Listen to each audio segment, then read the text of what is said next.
নমস্কার বন্ধুরা, আপনাদেরকে এবার আমি নিয়ে এসেছি হবিবপুরের আরেকটা দর্শনীয় স্থান, যেটা হচ্ছে ক্রিয়াযোগা ইন্টারন্যাশনাল, যেটা হচ্ছে হবিবপুর বাজারের কাছেই অবস্থিত এই মন্দিরটি।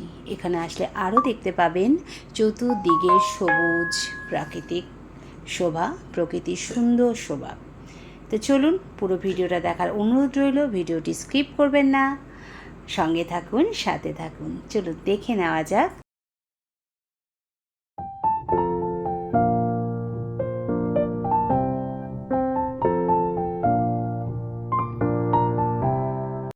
গোপালজিউর মন্দির দেখে আমরা এবার রওনা দিলাম আমাদের পরবর্তী ডেস্টিনেশন ক্রিয়াযোগা ইন্টারন্যাশনাল, যে একটা মন্দির প্রতিষ্ঠিত হয়েছে। এটা হচ্ছে 2019 সালে এটার ভিত্তিপ্রস্তর স্থাপন করা হয় এবং 2023 সালে 23শে ফেব্রুয়ারি মন্দিরটি উদ্বোধন করা হয়েছিল।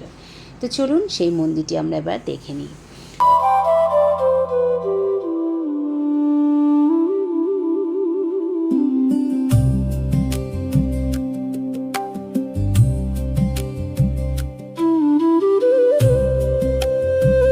আমরা চলে এসেছি আমাদের তৃতীয় ডেস্টিনেশনে। এখানে একটা কোনো ভিত পুজো হচ্ছিল, যেহেতু রথের দিন এখানে কোনো একটা কিছু হবে হয়তো মন্দিরে, সেটার জন্য পুজো হচ্ছিল। তো সেই জায়গাটি দেখে আমরা এবার এগিয়ে চললাম আমাদের গন্তব্যস্থলের দিকে।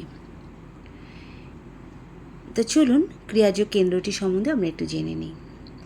এই মন্দিরটি হরিহরানন্দগিরির জন্মস্থানকে স্মরণ করে নির্মাণ করা হয়েছে। এই যে শ্রী গুরুদেব পরমহংস হরিহরানন্দ, এখানে ধ্যান ক্রিয়া, যোগক্রিয়া, প্রার্থনা, আধ্যাত্মিক অনুষ্ঠানের আয়োজন করা হয়। সারা দেশ বিদেশ থেকে বহু ভক্ত এখানে আসে। চলুন মন্দিরটি আমরা একটু দেখে নিই।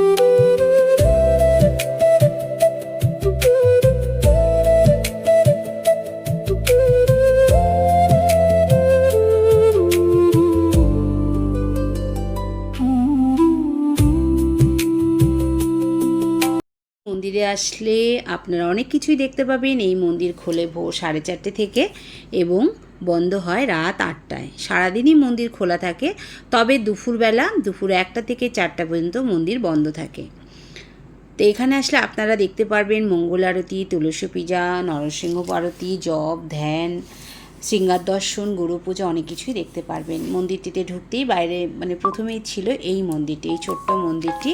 দেখুন এখানে রয়েছে মা কালী, লক্ষ্মী নারায়ণ, গোপাল, কত দেবদেবীর সমাগম দেখুন। তারপরে পুরে আসলে আপনারা এই জায়গাটিও দর্শন করে নিতে পারবেন। কেমন লাগলো জায়গাটি অবশ্যই কমেন্ট বক্সে লিখে যাবেন। ভালো লাগলে লাইক, কমেন্ট, শেয়ার করবেন। কেন্দ্র থেকে এবার আমরা যাচ্ছি আরেক জায়গায়। কোথায় যাচ্ছি চলুন দেখি। এইবার আমরা চলেছিলাম বলাগড়ের দিকে। ভেবেছিলাম আপনাদেরকে যেখানে জাহাজ তৈরি হয় সেই জায়গাটি দেখাবো। তা চলুন সেই জায়গার দিকেই রওনা দিলাম। হবিপুর বাজার থেকে বেরিয়ে 300 মিটার মতো এসে তারপরে আমরা চললাম বলাগড়ের দিকে, যেখানে রয়েছে মা গঙ্গা। কিছু দূর গেলেই আমরা দেখতে পাবো তারাপুর গঙ্গা, যেখান থেকে নদী পারাপার করে গঙ্গা পারাপার করে আমরা হুগলি ডিস্ট্রিক্টে চলে যেতে পারবো। আর যে বলাগড়ের কথাটি বললাম সেই জায়গাটা, এই পারটা হচ্ছে নদিয়া জেলা, ও পারটা হচ্ছে হুগলি।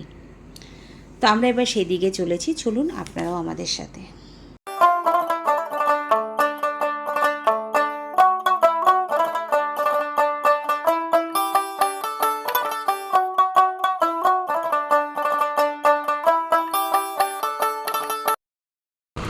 আপনারা মদনজিওর মন্দিরে আসলে ভোগ পাবেন। সেখানকার ফোন নাম্বার আমি ডিসক্রিপশন বক্সে বা স্ক্রিনে দিয়ে দেবো। যোগাযোগ করলেই আপনারা ভোগ পেয়ে যাবেন। আর এই দেখুন আমার পিছনে কত সুন্দর সুন্দর, এই যে গ্রামের বাচ্চারা সব সাইকেলে করে যাচ্ছে স্কুল পড়াশোনার সাথে। এখানে একটা প্রোগ্রাম আছে, অভাব হবে না। এই পাশে দেখুন মাছের পুকুর বলুন, ভেরি বলুন, এটা এক পাশটা বিল আছে প্রচুর প্রচুর বিল। সামনে আরেকটা, এই পাশে আরেকটা। আসলে কত কিছু দেখা যায়, তাই না? গ্রামের শোভাই আলাদা। গ্রামে আসলে, শহর থেকে 2-3 দিনের জন্য গ্রামে আসলে মনটা পুরো হারিয়ে যায়, মানে মনটা পুরো মানে ভরাক্রান্ত, মনটাও পরিষ্কার হয়ে যায়, এত ভালো লাগে। আর এই সবুজের মধ্যে আসলে তো কথাই নেই, তার মধ্যে যদি সাথে থাকে একটা স্কুটি, মানে বেশি ভালো লাগে। 4 চাকার আনন্দটা একরকম, আর এই যে আমাদের 2 চাকার বাহনের আনন্দ কিন্তু আলাদা। একদম মনে হয় যেন মনটা ফুরফুরে হয়ে যায় যখন এই 2 চাকায় করে আমরা দুজন মিলে ঘুরতে বেড়াই এক জায়গা থেকে আরেক জায়গায়। এবং আপনাদের জন্য ছোটোখাটো ভিডিও, মানে ছোটো ছোটো জায়গার সুন্দর সুন্দর ভিডিও মানে তুলে ধরার যখন চেষ্টা করি তখন আরও বেশি আনন্দ লাগে। তো চলুন এবার কোথায় যাচ্ছি সেই জায়গাটা পরে বলছি, পৌঁছে গিয়ে বলছি জায়গাটার নাম।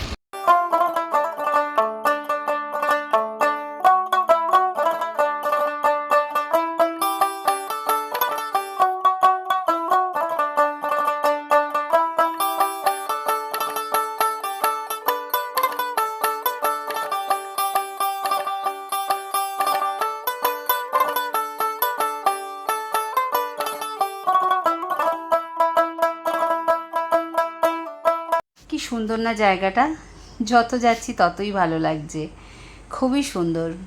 দুদিকে সবুজের সমাহার, মাঝখান দিয়ে বুক চিরে চলে গেছে রাস্তা। ভেবেছিলাম আপনাদেরকে আজকে বলাগড়ে নিয়ে যাব, যেখানে জাহাজ তৈরি হয়, কিন্তু মানে আকাশ আমাদের সঙ্গ দিল না, মাঝ রাস্তায় বৃষ্টি নেমে গেল, বাধ্য হয়ে আমাদের ফিরে আসতে হয়েছিল।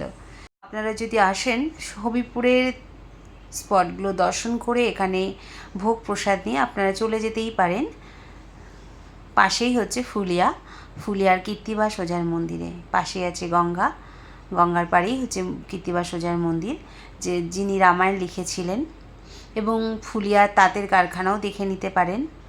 তারপরে কিছু দূর গেলেই তো শান্তিপুরে তো অনেক কিছু দর্শনীয় স্থান আছে। শান্তিপুরের ভিডিও আমি অন্য একটা ভিডিওতে আপনাদের মধ্যে তুলে ধরার চেষ্টা করব। শান্তিপুরে গেলে দেখতে পারবেন হচ্ছে শান্তিপুরে যে প্রচুর মন্দির রয়েছে, সে ছোটোখাটো মন্দিরগুলো, গোসাই বাড়ি, অনেক কিছু দর্শনীয় স্থান শান্তিপুরে আছে। তো চলুন আজকে প্রাকৃতিক শোভা দেখতে দেখতে আমরা বাড়ির পথে রওনা দিই। আজকে এই পর্যন্তই। আমার ভিডিওটা ভালো লাগলে লাইক, কমেন্ট, শেয়ার করবেন। যারা নতুন, চ্যানেলটাকে অবশ্যই সাবস্ক্রাইব করবেন।